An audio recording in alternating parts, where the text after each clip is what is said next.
Selamat menonton video pembelajaran ini. Jangan lupa subscribe untuk menunjukkan dukungan kamu kepada channel aku.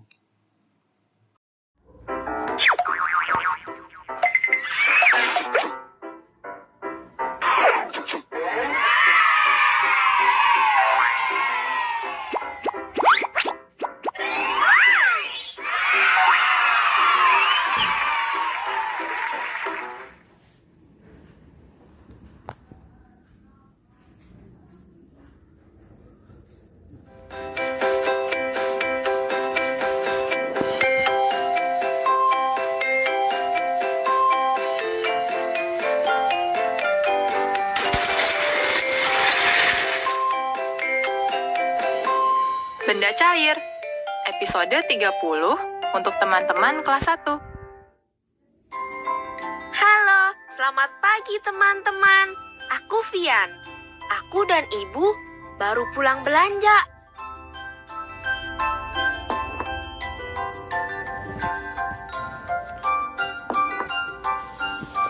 Ibu mau langsung masak ya? Iya, tapi sebelum masak dan melakukan kegiatan apapun, kita harus berdoa dulu. Oh iya teman-teman, jangan lupa berdoa ya. Kita berdoa tidak hanya saat mau belajar, tapi berdoa juga setiap melakukan kegiatan apapun. Yuk, kita berdoa dulu menurut agama dan kepercayaan masing-masing. Berdoa selesai.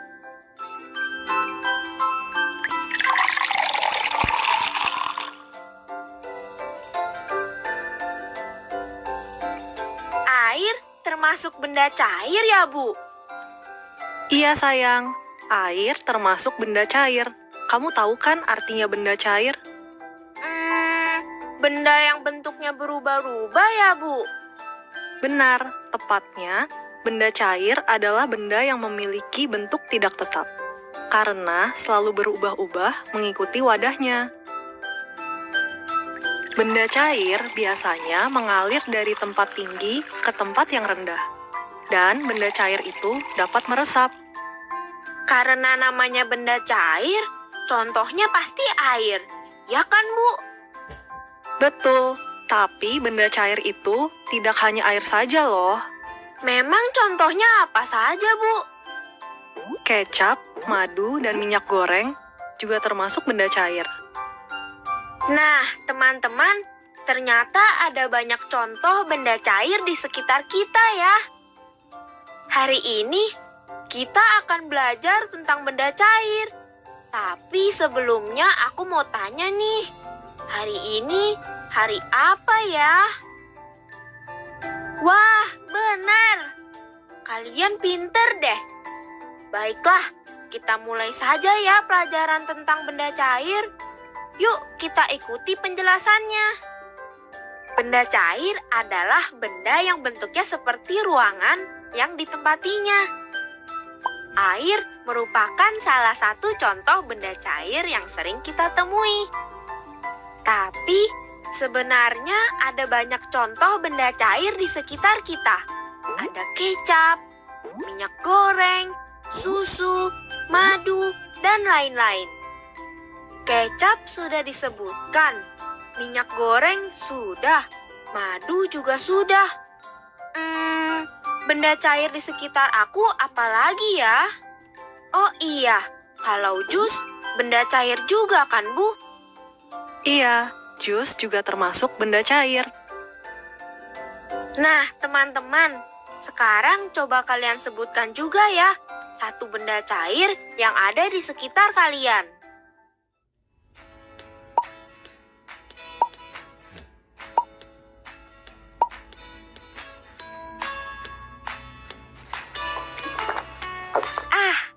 Segar sekali. Botol minum ini adalah hadiah dari ibuku, teman-teman. Kalau botol minum ini hilang, aku akan bingung mencarinya. Seperti Ru, tokoh dari buku cerita yang akan kita baca bersama. Yuk, kita mulai baca ceritanya. Botol minum Ru.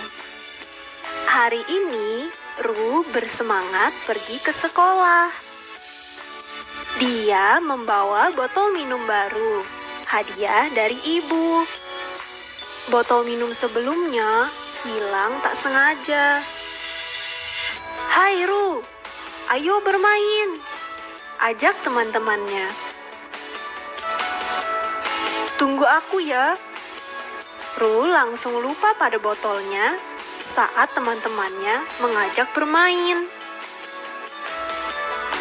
Padahal, Ru sudah berjanji pada ibu. Kali ini, botol minumnya tak hilang lagi. Aduh, di mana botol minumnya? Mengapa tidak ada?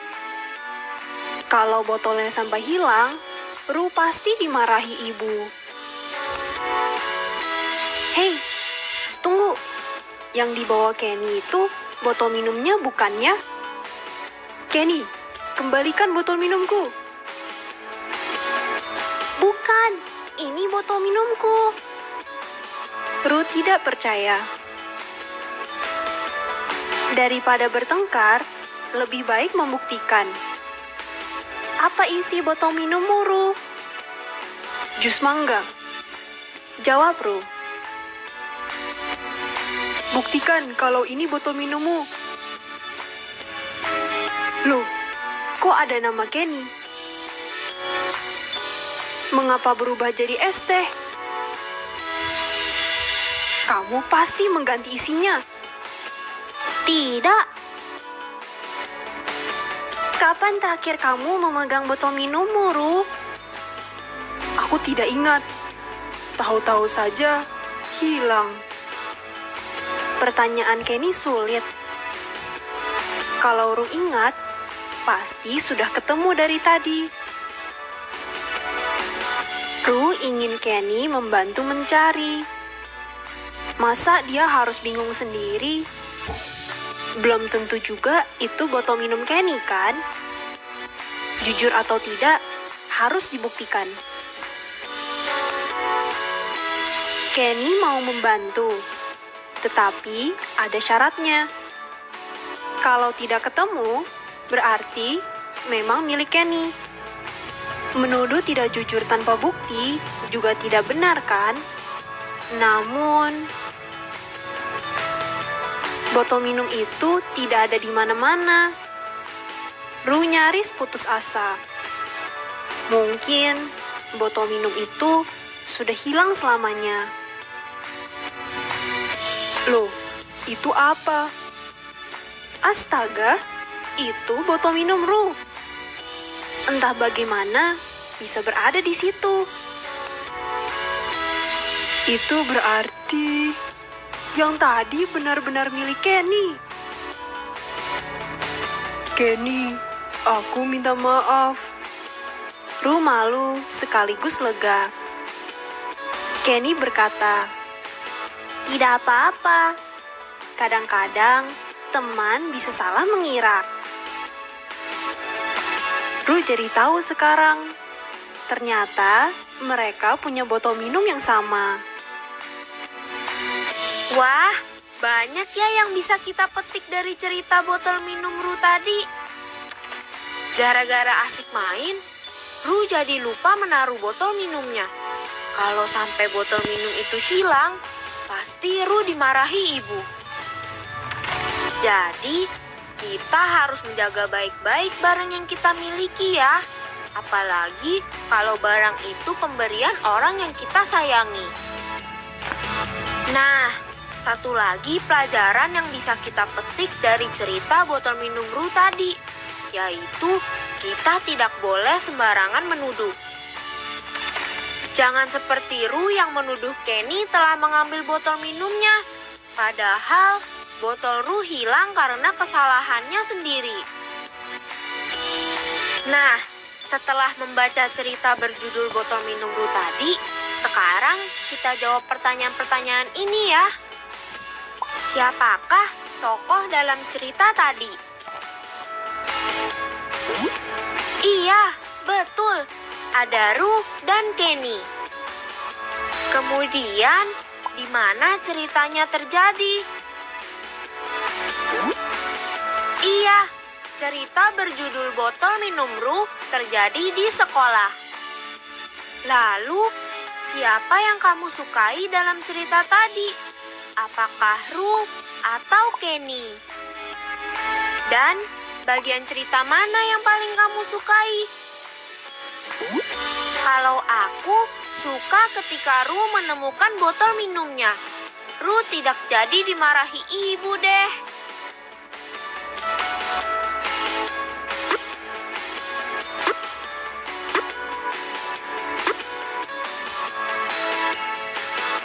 K-O-L-A-H-S-E.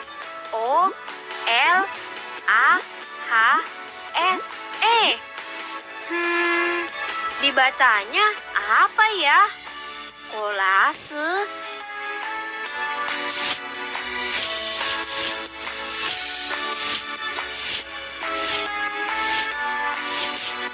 Oh, sekolah. Teman-teman, kalian masih ingat kan dengan cerita botol minum Ru? Sekarang, urutkanlah huruf-huruf berikut menjadi sebuah kata yang ada pada cerita botol minum Ru. B, O, T, L, O. Yang benar, bagaimana ya teman-teman? Oh iya, betul. Kata yang benar adalah botol. Selanjutnya, J, S, U. Wah, kalau ini sih gampang. Teman-teman pasti tahu. Iya, benar. Jus. Nah, kalau huruf-huruf acak ini menjadi kata apa? M, U, N, I, M. Munim. Jadi apa ya? Iya, yang benar adalah minum. Dan yang terakhir, huruf acaknya adalah T, H, E. Apa hayo? Kalian pasti biasa meminumnya kan? Iya, T, E, H menjadi teh. Nah, kalian tulis jawaban tadi di buku tugas ya. Saat mengerjakan, perhatikan cara duduk dan cara memegang pensilnya.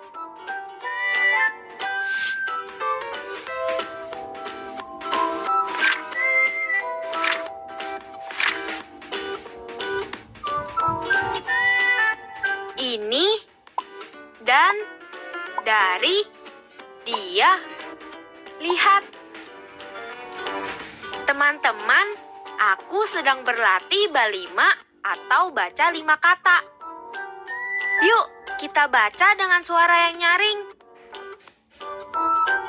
Ini dan dari dia lihat. Wah, kalian hebat-hebat. Suaranya nyaring sekali.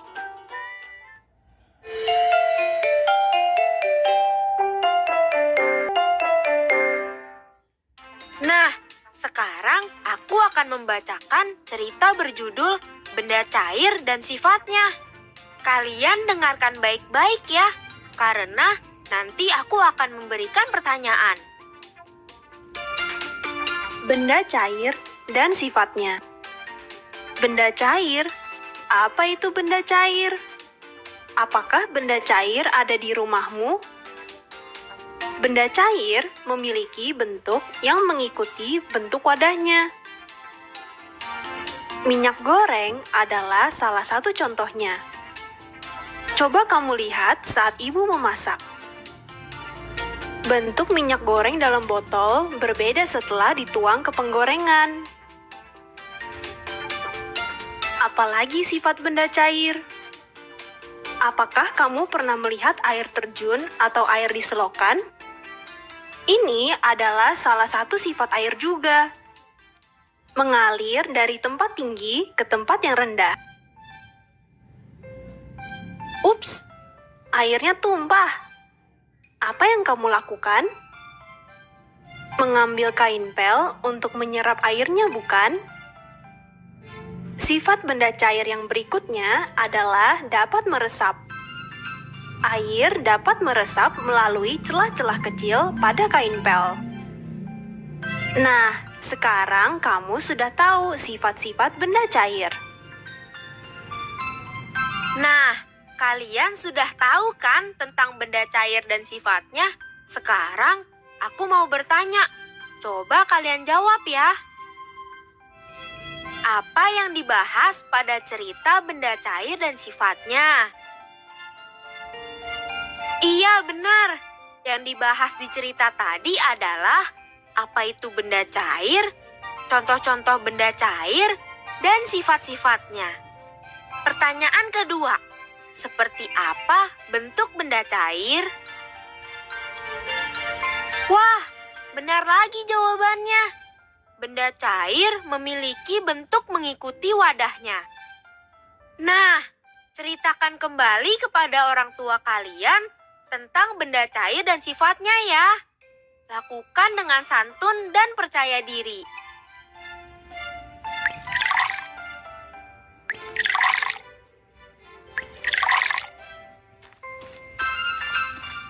Kamu sedang apa, Vian? Kenapa 3 gelas itu diisi air yang berbeda? Aku sedang belajar bilangan pecahan dengan menggunakan air di gelas, Bu. Menurut Ibu, apakah ada bedanya? Gelas pertama isinya 1/4 bagian. Gelas kedua isinya 1/2 bagian. Dan gelas ketiga isinya segelas penuh atau 1 bagian. Teman-teman, kalian juga bisa melakukan percobaan di rumah dengan menggunakan air di dalam wadah. Seperti penjelasan berikut ini. Ada 3 wadah kubus yang terisi air. Wadah pertama penuh terisi air atau disebut juga 1 bagian. Wadah kedua terisi air setengah bagian. Wadah kedua akan terisi penuh jika kita mengisi air setengah bagian sebanyak 2 kali. Dan wadah ketiga terisi air 1/4 bagian. Wadah ketiga akan terisi penuh jika kita mengisi air 1/4 bagian sebanyak 4 kali. Kita lihat contoh kedua ya. Contoh kedua ini memakai wadah gelas. Di gelas pertama, air terisi penuh atau 1 bagian. Dan di gelas kedua, air terisi setengah bagian. Gelas kedua akan terisi penuh jika kita mengisi air setengah bagian sebanyak 2 kali. Dan di gelas ketiga, air terisi 1/4 bagian. Gelas ketiga akan terisi penuh jika kita mengisi air 1/4 bagian sebanyak 4 kali. Coba kalian perhatikan ya.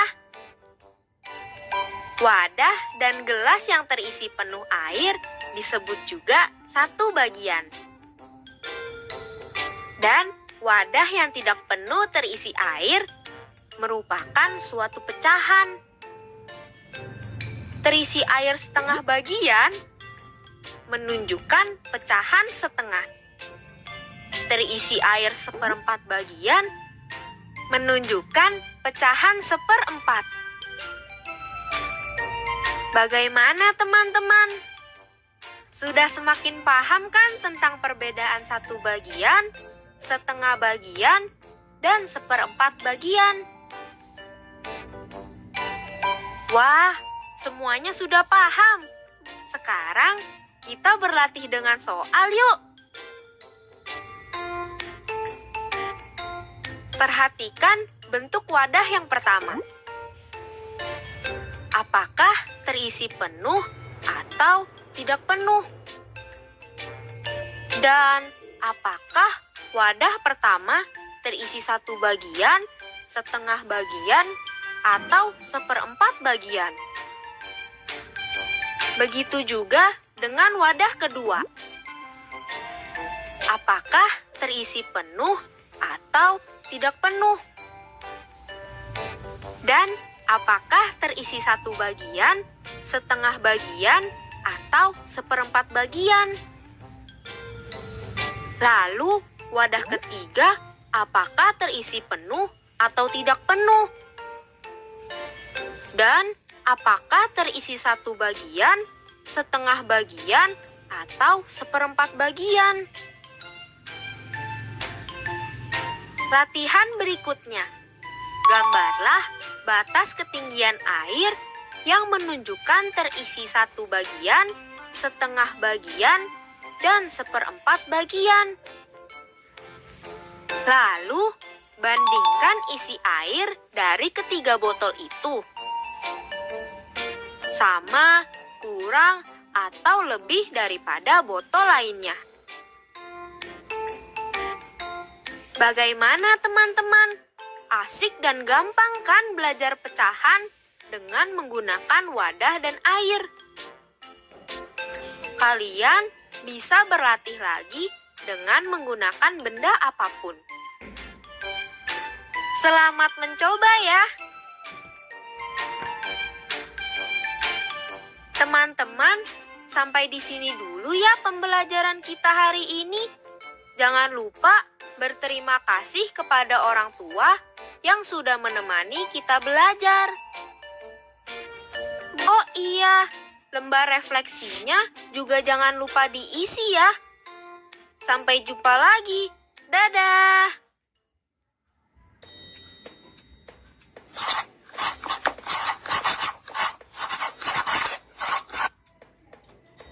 Teman-teman, hari ini kita sudah belajar banyak ya. Kalian ingat tidak? Tadi kita belajar apa saja? Hari ini kita sudah mengenal benda cair. Kalian ingat kan apa saja sifat-sifat benda cair?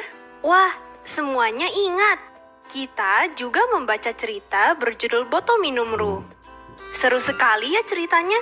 Kita juga menyusun huruf acak menjadi sebuah kata. Lalu kita juga membaca 5 kata dan belajar lagi tentang pecahan utuh, setengah, dan 1/4. Jangan lupa latihan di rumah juga ya teman-teman, supaya kamu semakin pintar. Sampai jumpa!